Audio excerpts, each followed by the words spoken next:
Musím opatrně, ať nevypálím tu oblohu, ale ty mraky jsou popí. Jo, tamhle to světlo kope první ligu. Tohle má jako fine vintage look podle mě. No tak tohle je krásný, akorát nevím, co mám fotit dřív. Pozdrav na video. Ty jsi k sežrání. Dobré odpoledne všem zaměstnaným. Jdeme fotit. Doufal jsem, že bude dneska pršet. Měla teďka být bouřka. Nevím, používám windy, ale zatím mě to vždycky zklamalo. Takže nevím, jaký jiný radar mám používat. Místo toho je takový nic moc počasí, takže dneska o toho nemám žádný očekávání. Pravděpodobně jedeme na můstek opět. Někde se tam ztratím v centru a jdeme fotit prostě, co bude. Updaty do deníčku za tenhle týden. V pondělí jsem byl s kámošem fotit jeho auto nový, což bylo super. Akorát jsem to teda vůbec nenatáčel, což mě teďka zpětně mrzí, ale v tu chvíli bych byl asi rád, že jsem to natáčel, protože jsem byl frustrovaný. Myslel jsem, že absolutně nic z toho nevyšlo. A nakonec to vyšlo podle mě docela v pohodě, protože mám nějaký takový jakože motion blur fotky se slow shutter speed, mám nějaký záběry toho auta přímo a myslím si, že to je docela pěkný, aspoň dle mýho názoru.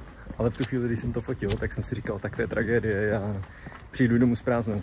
No a naštěstí to docela vyšlo, takže s tím jsem spoko. Pak v úterý jsem byl na dentální hygieně poprvé v životě.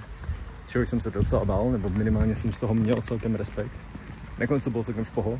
Před a po jsem docela cítil v puse, vzhledově nějak asi ne. To bych spíš musel jít na bylení, což bych teda měl jít. A docela by to asi vyplatilo. Někdy v budoucnu bych to chtěl udělat. A po té dentální hygieně jsem šel teda se ségrou rovnou na pivo a vzal jsem to 3. Takže to bych taky hodnotil jako úspěch. Smutný je, že i po těch 3 pivech jsem druhý den cítil, že nejsem úplně jako v pohodě. A to 3 piva jako nic moc nejsou. Ale na mě to docela stačí. Podle mě je to ale spíš ten nedostatek spánku, než ten alkohol. V tomhle malém množství, ne když se jako sundám, pak je to ten alkohol. Další update je, že přemýšlím, že bych koupil nějakou akční kamerku. Něco jako GoPro, ale GoPro, co jsem četl, tak už není nic moc. Takže asi DJI Action Pro 5 nejspíš to vypadá, která podle reviews jakoby má asi nejlepší hodnocení. A to hlavně proto, že bych chtěl trošku lepší záběry, co se týče toho POVčka. Přemýšlel jsem, že bych to nějakým způsobem klipnul většinou na kšeltovku, což by bylo taky jako nejpřesnější, protože hejbalo by se to podle toho, jak já otáčím hlavou, což na tom hrudníku úplně to ten pohyb jakoby nebere, což není úplně nejlepší, protože ten foťák sleduju hlavou nečekaně. Ještě o tom popřemýšlím, protože přece jenom stojí to asi 13 000, ale nevím, jestli se mi za to chce teďka dávat, ale uvidím. Anyway, já už jsem na Strašnický, takže lezu do metra a vidíme se na můstku.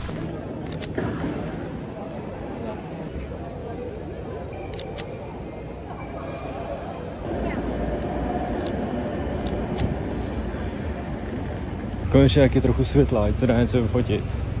Protože doteď to bylo strašně nudný. Já jsem fakt netušil, co tady dělám. Zatím jsem dneska potkal víc jako feťáků, než nějakých pěkných míst na fotky. Vezmu to od země ještě klasicky. To světlo už zmizlo. Počkáme se, až někdo projde. Vezmeme vzhůru na hlavu. Ta fotka je o ničem, ale víte, jak se to říká, kdo nevystřelí, nedá gól. Ne vždycky to vyjde, ale je důležitý střílet. To je jenom motivační řeči, ty vole, jak revolta.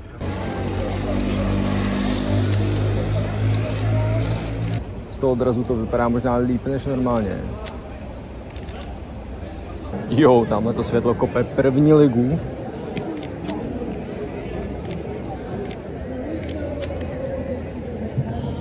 Jezdím k vodě, pak asi národní a náplavka, I guess.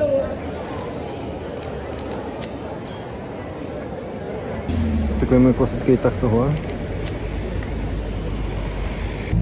Tohle je docela rare, ne?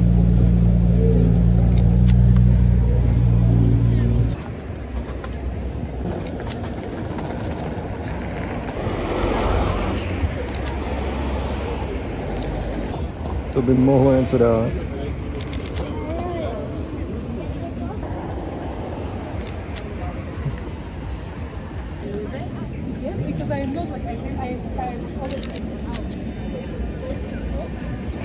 Ty stíny jsou popí.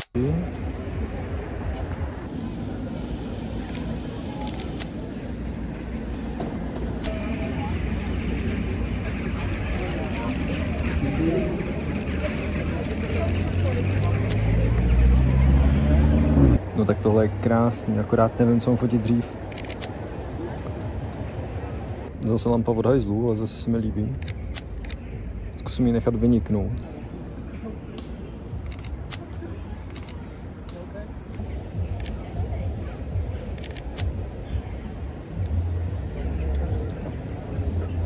Tyhle barvy jsou nádherné.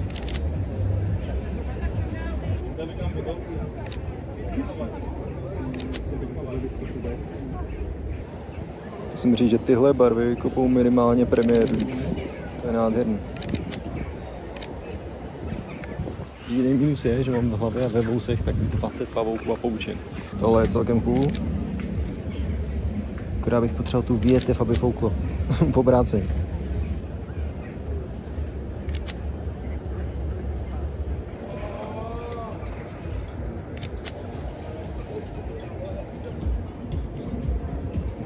Tohle má jako fine vintage look podle mě.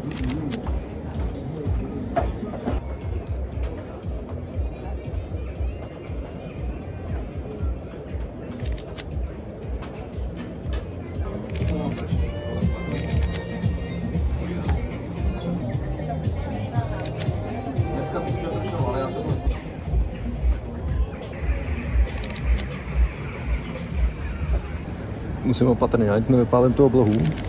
A ty mraky jsou popí. To bude hratelný tohle. Zkusím z tohle udělat panoramu taky v Lightroomu.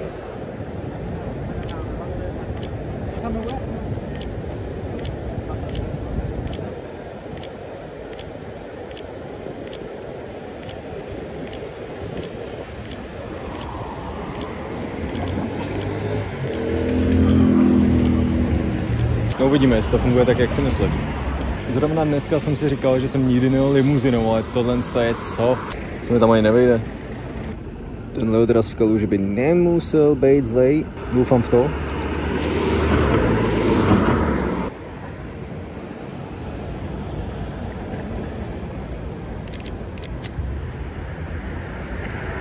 Srovnáme ty racky do těch mraků a jedeme.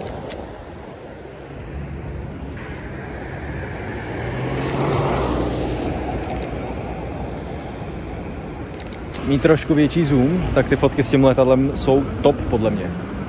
Aspoň těch 200 mm, kdybych měl, tak by to bylo krásné. A nemám.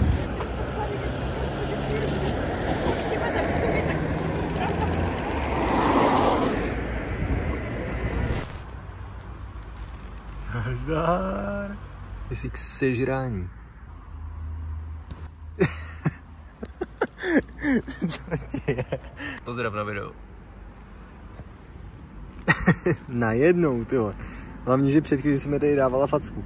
Okay, právě jsem potkal pouliční kočku, takže mám tak o 200% hnedka lepší den. Co se týče focení, nejsem si jistý. Asi to nebylo nic moc, protože jsem poslední 2 týdny jako divnej, nemám moc na nic náladu. Nevím, jestli za to může to počasí, který je taky nic extra. Ale uvidíme. Možná něco hezkého tam bude, asi to bude trošku tichý. Což je z toho důvodu jsem teďka říkal. Nechtělo se mi tam moc mluvit, protože k tomu nemáme jako moc co říct. Už minule to bylo takový jako dokola ty samý keci stejným tónem, což mi přijde, že je lepší asi i to ticho. Každopádně pro dnešní video je tohle všechno.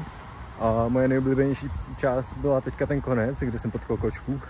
Klasicky moc děkuju za watch time, lajky a suby. Všechno je to pro mě důležitý, takže moc děkuju, vážím z toho. Jak jsem říkal, pro dnešek všechno, ještě jednou díky a vidíme se zase za týden, takže zatím. Os.